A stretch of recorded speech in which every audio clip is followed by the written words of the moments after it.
सबसे प्राचीन भाषा हमारी संस्कृत है। 3000 वर्ष पहले संस्कृत लिखी गई है और संस्कृत से ही ट्रांसलेट हुए जितनी लैंग्वेज अपने देश की भाषाएं हैं सब इसी भाषा के अंदर से ही इसका रूपांतरण अनुवाद किया गया। हिंदी सर्व सुगम और आसान भाषा है जबकि सभी क्षेत्रों में बोली जाती है और इसको बड़े बड़े उपन्यासकार, कहानीकार, लेखक, कविता लिखने वाले चलचित्रों में भी इसके माध्यम से हिंदी को आगे बढ़ाने का कोशिश कर रहे हैं।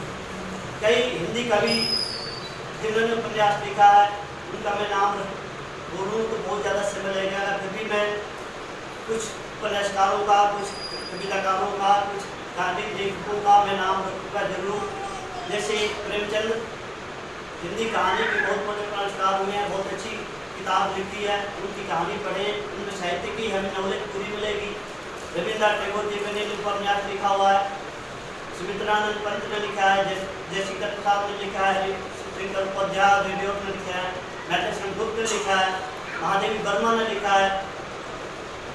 एक कविता में बोल रहा हूँ हिंदी की, माखला चतुर्वेदी की, चाह नहीं मैं सुनवा लाके गर्भ में बुझा जाऊँ, चाह नहीं मैं बिन प्यारा के गले में, मुझे तोड़ लेना बनमाली उस बंधन पे देना तो फिर मातृभूमि पर शीश चढ़ाने जिस पर जाए बिगड़े। और एक गुण बात ये एक बताना चाहता हूँ कि जितनी भी हमारी धार्मिक ग्रंथें हैं सारे हिंदी से लिखी गई है। जैसे जब गोस्वामी तुलसीदास रामचरितमानस लिख रहे थे उसमें भगवान शंकर खुद स्वप्न में आकर के और कहा कि हे तुलसीदास तुम्हें ऐसी भाषा में लिखना है जिससे सर्वसाधारण को पता लगे और वो भाषा हमारी बड़ी गर्व की बात है। उन्होंने स्वप्न में शंकर जी को कहा कि वो भाषा, वो लैंग्वेज इस्तेमाल हो जिसमें सबको समझ लगे और वो भाषा वही हमारी हिंदी में ही लिखी गई। शंकर जी के कहने के अनुसार तुलसीदास जी ने, और जो तुलसीदास जी ने रामचरितमानस लिखा है वो अवधी भाषा में, हिंदी भाषा में भी कई भाषा है लेकिन है वो हिंदी भाषा ही।